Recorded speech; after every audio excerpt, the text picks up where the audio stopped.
If you're not achieving consistency, then you still have work to do.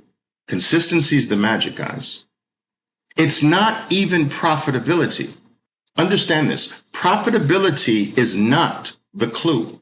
Everybody wants to show me their profits. I don't want to see your profits. I want to see your consistency. Do not show me your profits. You can throw a dart and get a profit. You can flip a coin and get a profit. Your profits show me nothing. Do you understand? It just shows me you're lucky. I want to see how you lose. I want to see your losses first. That's the first thing. Show me your losses and I'll show you what kind of human being you are. I'll show you I'll show me your losses and I will know what kind of person you are, what kind of man you are, what kind of woman you are. Do you keep your word? Are you true? All right. Are you firm? Do you do what you promise? Do you do what you say? I can see all of that in your losses, not in your wins. I can only see it in your losses. I want to see your losses first. I want to see the consistency of controlling your losses. You show me that consistency, and there's something there. I look at profitability last because it shows me the least. You could be in an environment where a rising tide raises all the boats, the fancy ones and the freaking crappy ones. That doesn't tell me anything about your ability. But what I know you can't get lucky at is consistently small, controllable losses. You can't luck your way into that. That takes work. That takes discipline. That takes time and it takes effort to get there. That is the proof of work in this game. Consistency with controllable losses. I want to chart your losses, not your gains.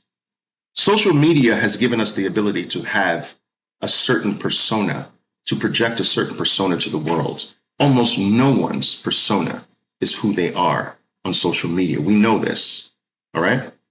And so it gives us the ability to shape a persona the way we want to, and to take this shaped persona and present it to the world. This is what social media has given us the ability to do, okay? To be something that's not quite the real us in a certain way. A modified us, a slightly more perfect us, if you will. Think about this. Real you comes out in the dark. You see, the real you comes out when everything you plan doesn't go that way and all the lights get turned off. That's the moment I want to see you. I want to see you in the heat of the moment when what you wanted to happen didn't happen. I want to see, what kind of man are you? What kind of woman are you now? Do you rise to the occasion and do what you're supposed to do? Do you freak out? Do you freeze?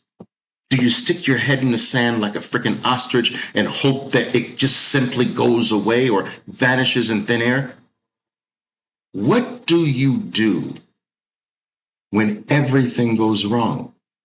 That's when I look at you the closest, because that tells me exactly who you are. Not when your trade is winning, not when you're making money. No, when everything you wanted to happen didn't. Now what? And the real you, what you have, the real you, whether you have courage, whether you have discipline, whether you have control, all of these things are revealed in that moment. Are you true? It's not revealed when everything you planned is going your way. So it's the darkness that actually serves as the light. It's your losses that allow me to peer into your soul. And that's not just in trading, that's in life.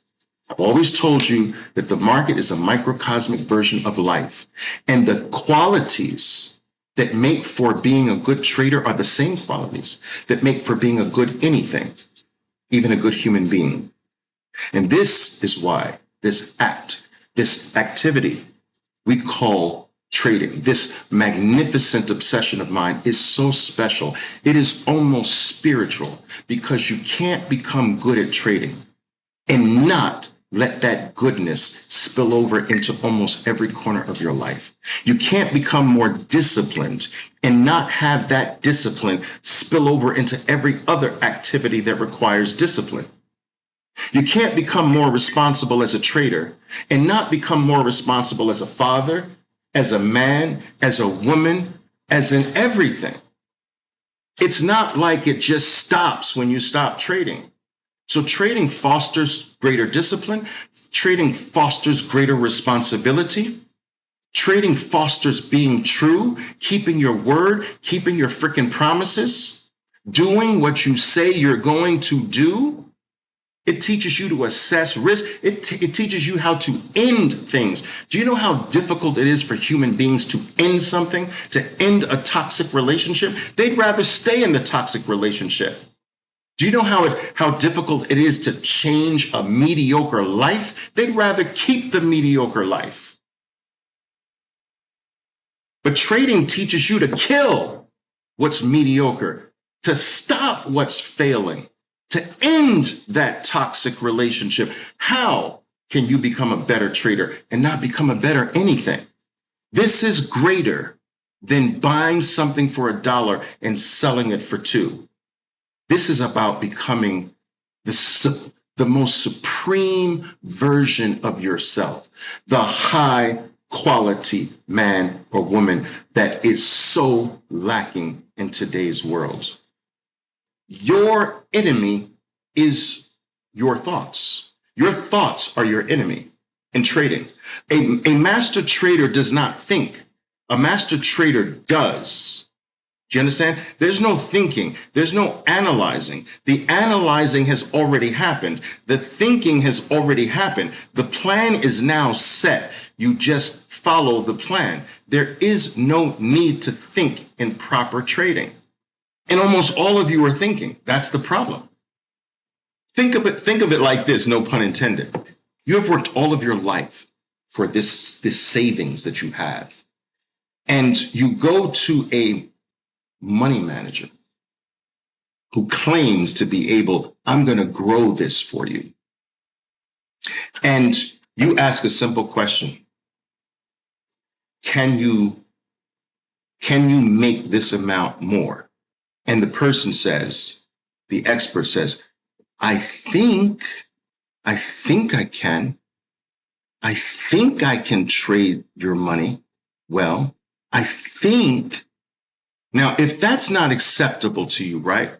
Why are you thinking with your money? I think it's going to go up. I think this is a good trade. You should not be thinking. You should be doing because you know. There is no thinking when you know, traders. What is your name? Wait a minute, let me think. There is no thinking when you know. Is that your wife? If you think, you die. Do you understand? Yes, of course. You don't say, well, she was my wife when we left the house today. She was my wife along the car ride here today. I think she's still my wife. No, when you know, there's no thinking.